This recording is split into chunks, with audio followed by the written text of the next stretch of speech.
Hello everyone and welcome back to more Fantasy Life I. In today's video, I'm going to show you guys how you can get the 3 new area challenges added over here in Ginormosia with the latest 1.4.0 update. I already partially covered these area challenges in the update video that I made, but for anyone who hasn't watched that yet, or for anyone who just wants to know all of the bosses you can hunt over here in Ginormosia, that's exactly why I'm going to make this video. So for anyone that doesn't know, the 3 area challenges that have been added are the Primeval challenge, which is going to be located over here. It's going to be a mining challenge, which primarily consists of you taking down the Heart of Darkness, a previously Treasure Grove exclusive boss. And after you clear out the Heart of Darkness, the Lord of Death, another Treasure Grove exclusive boss, will spawn as well. So pretty nice 2 exclusive bosses, which I guess aren't exclusive anymore, in one area challenge. The next one is going to be located somewhere over here, and that's the Dragon Dare challenge, which allows you to get the Great Dragon Tree. It also gives you access to the Dragon Claw, and after clearing out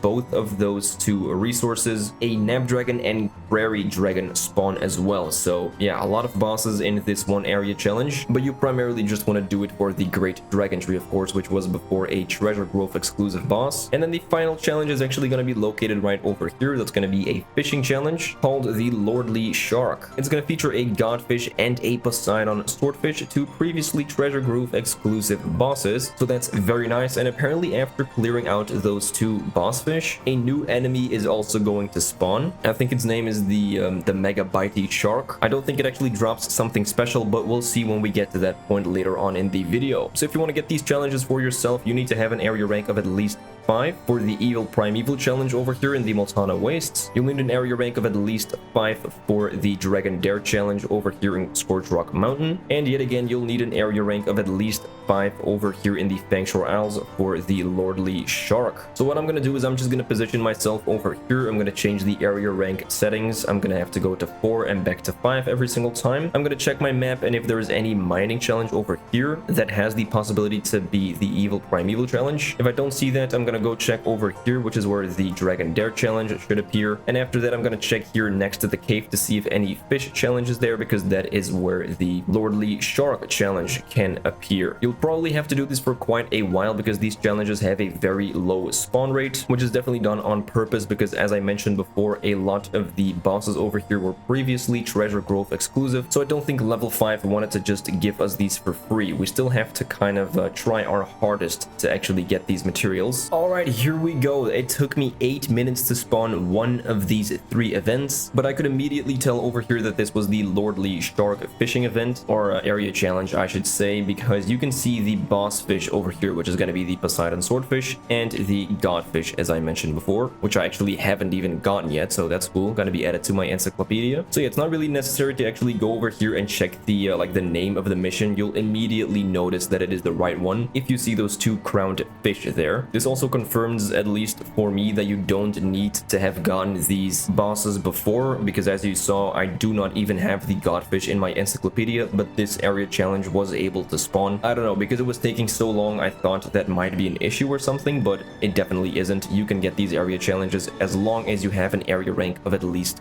5 over here. I do definitely suggest taking along your 3 fishing buddies if you have them, because you will most likely need them. These bosses are insanely difficult to clear, so you will for sure need all the help that you can get. I'm also actually going to make some additional fruit punches, which is going to boost my gathering, because I only have 1 right now, and as I said, you will definitely need all of the help that you can get. So I'm going to be using some boost food. By the way, if you have some gear that will boost your EXP gains, I definitely recommend equipping it on you and all of your buddies, because these 2 fish bosses are gonna give you a ton of XP. So right over here, the area challenge Lordly Shark, featuring the Poseidon Swordfish and the Godfish, is gonna be, oh my god, that's crazy seeing these 2 together over here in Ginormosia. Absolutely insane. Alright, in case you don't know how to give your buddies boost food, by the way, you need to go over here in your items, and then you can eat and choose to give it to you or your buddies. So that's gonna be how you boost their stats as well, which is definitely gonna help you out a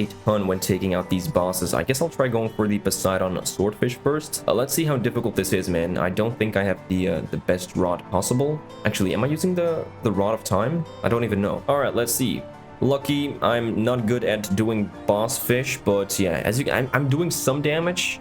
but definitely not a lot, so I wouldn't be able to clear this boss out on my own if I didn't have my buddies here with me. In fact, even with my buddies, I think it's gonna be quite the challenge. All right, I'm gonna try doing my special over here, which did allow me to clear out the Poseidon swordfish, but I wasn't able to get an excellent, so I'm only gonna get one of his drops, unfortunately. You definitely want to try going for an excellent here, because I believe you will be able to get 2 of the drops then. So let's try doing that with the godfish next. But yeah, as you could tell, that was really like not easy to do at all, even with the insanely like good boost food, the fruit punch. That was such a challenge. So right now I'm kind of stuck here. I have to hope my teammates either clear it out or I like regain some mana where I can do a special skill. I think my teammates will actually be able to do this, and I can help them out a bit as well, but like I am barely getting these bosses. They're so extremely difficult to do. This is such end game stuff. But just like that, I did get the godfish and the godfish moss. Pretty nice. And after that, if we take a look behind us, very ominously, the mega bitey shark is going to be waiting for us, which is actually, I think, a pretty difficult opponent. I think he just does like a lot of damage. He actually doesn't have a lot of HP, but I don't know. I'm gonna let him get a hit on me. Let's see how much damage he actually does. Come on, focus on me, buddy. Ooh, oh my god, yeah, look at that. Wow, he hits me with 1 attack, and he deals that much damage, so that's pretty interesting. He doesn't really drop anything special, it seems like, but you might just want to take that guy down to add him to your medallion. I meant encyclopedia. I am saying medallion as well right now. That's wonderful. Medallion is a yokai watch thing, if you don't know what I'm talking about. Another amazing level 5 game. By the way, just like with the Goliath Hill Spider enemy, which is a new one added for the glittering thread area challenge, as you can see, it is not portrayed correctly over here at the left, and that's going to be the same with the mega bitey shark over here, which looks to be a sand golem on the left, so they'll probably fix this in a future update. It actually says you need an area rank of 7 to get this this enemy, so maybe he just spawns here somewhere naturally if you don't do this area rank quest. But yeah, with that, let's try getting the last 2 challenges over here. I'm very curious to see how long it's going to take me to actually spawn those, because as I said, to get only 1 out of the 3, it took me 8 minutes, so I hope I'll get these next ones fairly quickly. Alright, I believe this one only took me maybe 3 to 4 minutes to get the evil Primeval challenge over here in the Multana Wastes. I could again immediately tell by the little crown peeking out behind the area challenge that it was the right one that I was looking for. So let's head over there with my mining buddies this time around. By the way, something I want to mention is that I am right now trying to get these challenges during the daytime, as you can see at the top right, but I don't know if it's possible to get these while it's like night. So if you guys have gotten these challenges while it's nighttime, please let me know in the comments down below. But just to make sure, I'd try going for these during the daytime. All right, here we go. The Heart of Darkness. It looks like a very cute rock, actually. Like just a little guy with some legs poking out. I'm gonna take care of the fiery panthers over here so they can't disturb me whilst I'm actually trying to take out this boss. And as always, I'm gonna give my buddies some boosting food, and I'm actually gonna try using the charge up aid, because I think that will actually allow us to charge up our special skill quicker. All right, I don't think I actually got that much out of the charge up aid, because it just doesn't last that long. But yeah, as you can see right over here, you kind of want to compare the health of the boss you're trying to take down with the amount of mana you have left. So I'm very, I want to say equally leveled, but it's actually getting pretty close to the point where I'm running out of mana, and the boss is also almost dead. I think I'm gonna try going for an excellence. Let's see if I do Bedrock Blast over here.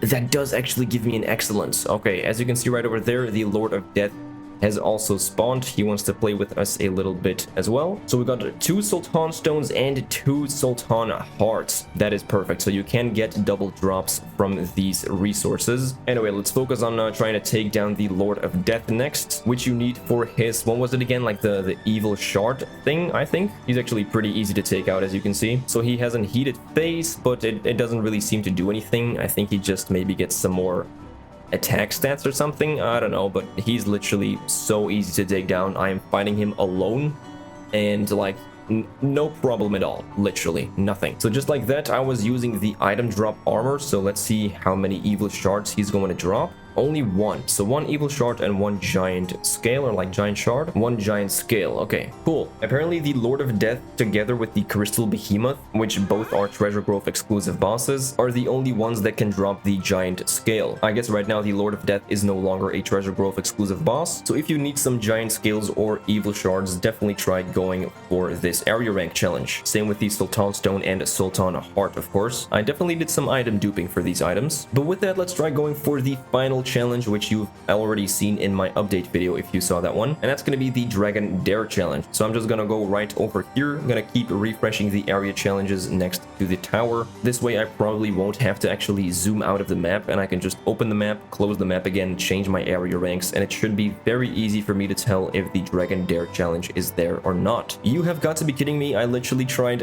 this is so unbelievably lucky. I literally just changed the area rank twice, I believe, and the Dragon Dare challenge is over here, man. I guess Celestia is out here looking out for me, making sure I can upload this video as soon as possible. So in case you just skipped to this part of the video, I recommend actually just doing this area rank challenge and clearing out the dragon tree. I'd say just skip on the Dragon's Claw and the Neb Dragon and Great Prairie Dragon that spawns after that, because you can get all of those bosses in other ways way easier. But for the purpose of this video, of course, I will completely do the entire challenge, so I'm gonna keep my mining buddies along for now and clear out the Dragon's Claw first. It's getting close again, but I should be able to actually get an excellent on this one if my buddies don't take it out too quickly. Oh, that was so close. As you saw, I also got like 1 million XP for clearing this. I think I jumped up to like the very beginning of level 80 to well over half level 80. So these bosses are a pretty good way to actually level up your character. Anyways, let's switch over to some woodcutting buddies and try to take on the Great Dragon Tree. Yet again, don't forget to give them the boosting food because you'll definitely need all the help you can get. And with that, let's restore my own SP and try taking on the Great Dragon Tree. This looks so unbelievably cool over here in Ginormosia, dude. It's insane. It might just be me, but it feels way easier taking out this tree than it is taking out any of the other bosses. I haven't even used one of my special yet, and I'm gonna save this one up to try and get an excellent on this one actually. So I don't know, the Great Dragon Tree might just be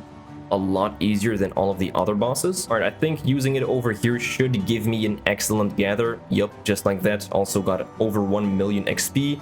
And as you can see, a Prairie Dragon and a Neb Dragon is gonna spawn over here. And I got 2 Dragon Tree Horns and 2 Dragon Tree Wings. That is so huge. Anyways, let's try to quickly take care of these 2 dragons over here. Shouldn't be that hard. So I got the annoying thing where you actually get on your mount instead of using the special skill. But yeah, there goes the Neb Dragon, and not far after goes the Prairie Dragon. Pretty easy. Definitely just do this area challenge for the Great Dragon Tree. So that's how you can get 5 previously Treasure Grove exclusive bosses over here in Ginormosia. It's gonna be the Heart of Darkness and Lord of Death over here in the Moltana Wastes, the Great Dragon Tree over here in Scorch Rock Mountain, and then the Godfish and Poseidon Swordfish over here in the Bankshore Isles. I had someone in the comments say to me before to actually show some recipes that use the rare drops from these bosses. So let's take a look at some of the recipes that actually use these materials. Over here, a first example that I can point to is the Summer Flask, for example. If you want to make a legendary version of this, you will need 1 evil shard, and I definitely recommend making 4 of these, 1 for you and 3 for your buddies. So that already requires 4 evil shards for just the Summer Flask. If you want to make the Violet Rod, which is also a very good one. By the way, the recipes that I'm pointing to right over here are Mysterious Slate exclusive recipes, and they're going to be the best versions of all of the tools and weapons, except for the True of Time recipes. So this rod, if you make it of legendary quality, is actually going to be better than the normal Rod of Time. But if you compare it to the true Rod of Time, this one is going to be the best one there is. But of course, these require an insane amount of rare materials, so that's why I actually advise making these things, which, by the way, this also requires Dragon Tree Wings. So that's already a use of the Dragon Tree that you would need as well. Same with the axe over here. This one requires Dragon Wings as well as the horns, as you can see. If you want to make the Apocalypse Sword, you will need 3 Sultan Stones for only 1. So that's a good reason to clear out the Heart of Darkness. The Tenebrine over here is another example of why you would need the Great Dragon Tree. As you can see, the Great Dragon Tree is actually used in so many recipes, or at least the materials it drops, so it's really great that we have an easier way of getting it right now. If you want to make the Apocalypse Shields, making the base one of this already requires you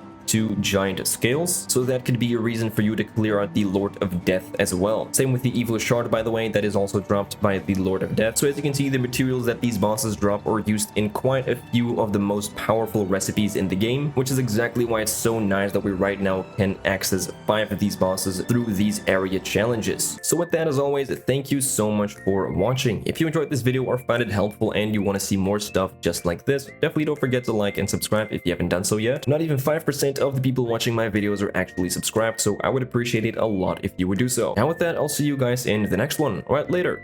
Bye.